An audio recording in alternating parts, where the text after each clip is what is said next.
प्रथम फूलकोबी आलू को मुझे यहपरी भाव काटी नहीं ताको भल भाव धोई गरम पानी पकई टिके हलदी दे किसी समय छाड़देवा ताको पानी काढ़ी कड़ई रे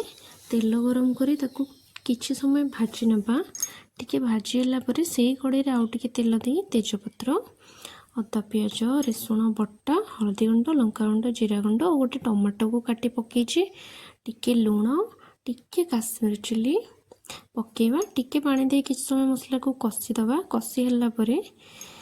भाजिकी रखिथिबा आलू कोबी को पकेवा किसी समय एपट सेपट के गली दिंतु गलिला परे ऊपर बहुत सारा धनिया पत्र पकई दिंतु देखंतु प्रस्तुत हो गला